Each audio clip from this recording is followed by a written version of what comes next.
So I just got back from the dimension setting up the showcase in there, and I came up on a witch hut. So I guess we're doing part of the mod showcase on a witch hut today.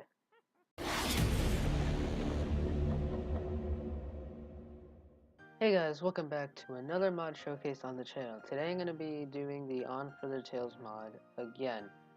It recently had another update, so I figured that I'd just make another video about it just to show the different updates and changes that were made.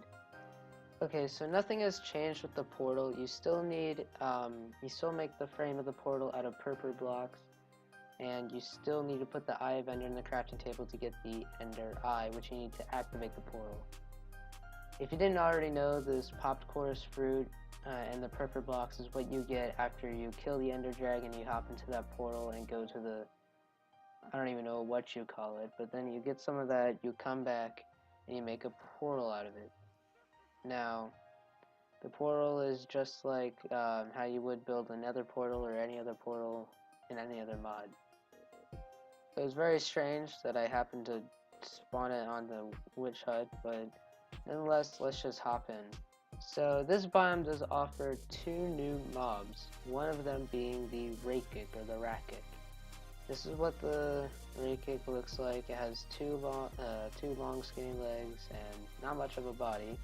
But when you do manage to kill it, you will get a popped chorus fruit. The next mob this biome offers is called the Stigmatic, and it's basically a cyborg looking creature.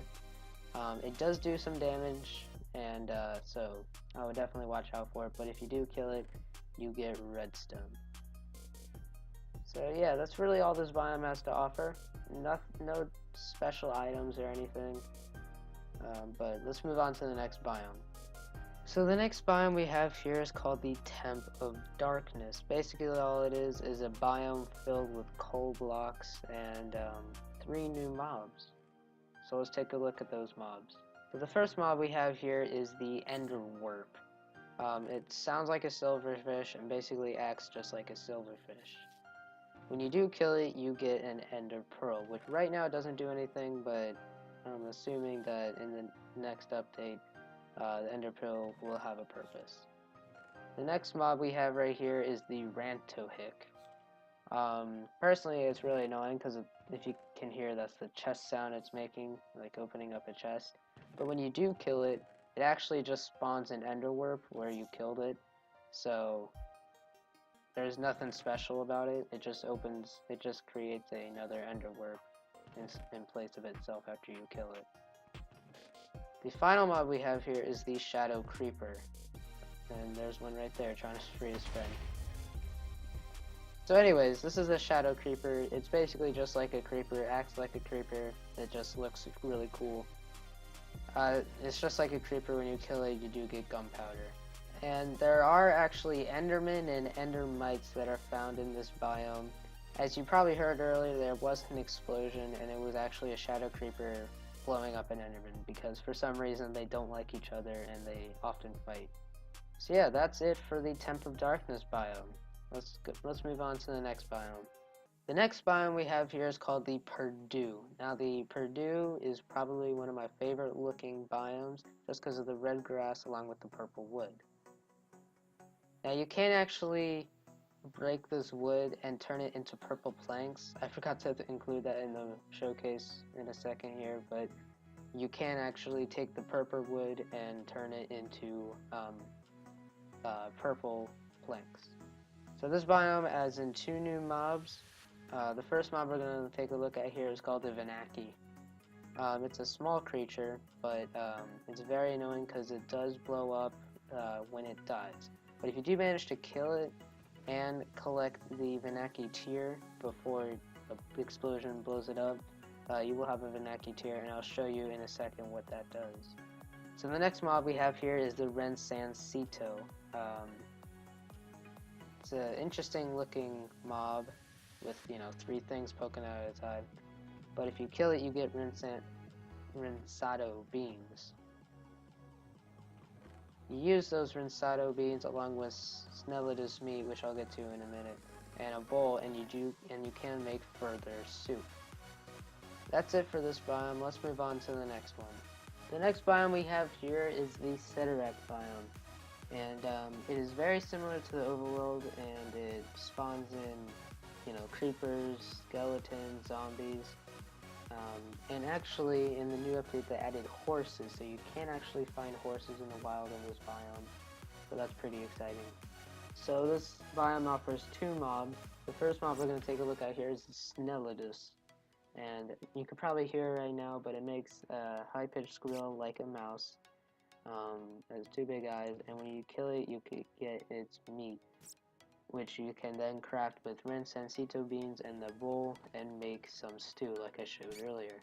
The next mob we have here is the Eyes of Cedarite, and this has to be my favorite mob, just because, hey, it looks pretty cool because it's just a bunch of floating eyes, but when you kill it, it drops down with this like this gray ender eye is what it looks like, but don't pick it up, because when you pick it up it completely clears your inventory, and I tried to put it in a chest here and it wiped out everything, so I'll show that right now. So right here, if I try to put it into my inventory, it clears out everything in my inventory. As you saw there, if my hotbar is full with stone and I tried to put it in my inventory and everything got cleared out. So that's it for this biome. Let's get into the next biome. So the next biome is the Rare Sites biome. Much like the Purdue, there are trees in it, and you can take down the trees and turn it into skywood planks, which is what this log is called, skywood. It's just plain white planks. Again, I forgot to show it earlier in the showcase, but so you can take this down and turn it into planks, and you can also collect the leaves with shears. Okay, so there's only one mob that's added in this biome, and it's called the Reiko, but it has to be one of the more important mobs. That's what it looks like right there, just three heads around a floating stick. But when you do kill the Reiko, you get a Reiko rod. Now there are many things you can do with this Reiko rod, as you can see here in this chest. You can either turn it into powder and create Reiko gems that you can use to create boots, or you can save it for later, and I would recommend saving the gems for later. I'll show you in a second why. The cool thing about the boots is that it gives you jump boost 4.